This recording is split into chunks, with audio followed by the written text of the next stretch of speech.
Dobrodošli na kanal Bih Road Stories. U današnjem videu vozimo relaciju od Butila, preko Stupa i Nedžarića, sve do Halilovića. Riječ je o jednoj od frekventnijih ruta u Sarajevu, kojom svakodnevno prolazi veliki broj vozila. Pred vama je realna vožnja, bez ubrzavanja i bez filtera, onako kako izgleda svakodnevica na našim cestama. Vožnju započinjemo na području Butila, važnoj saobraćajnoj tački koja povezuje zapadni dio grada s glavnim pravcima prema centru Sarajeva.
Dolaskom na stup ulazimo u jednu od najprometnijih zona u gradu, poznatu po velikim raskrsnicama i čestim saobraćajnim gužvama.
Nastavljamo kroz Nedžariće, naselje koje predstavlja važan prolaz između Iliđe i užeg gradskog jezgra.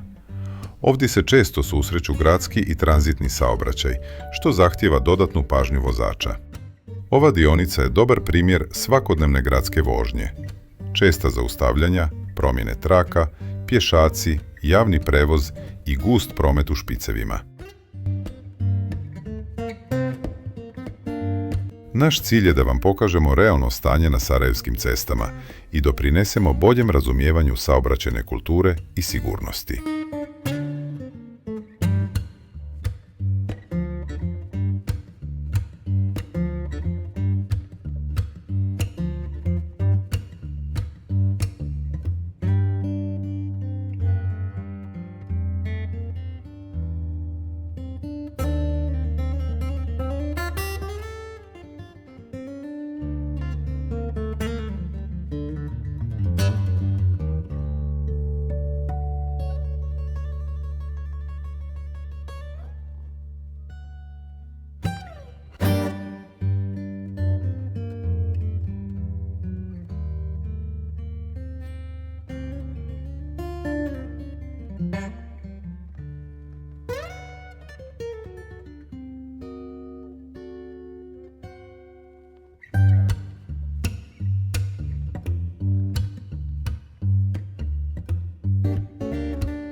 Polako stižemo do kraja današnje vožnje i dolaska u naselje Halilovići.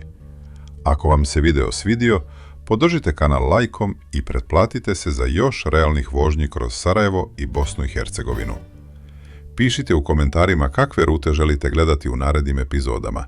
Hvala vam na gledanju, vozite oprezno i vidimo se uskoro u novoj vožnji.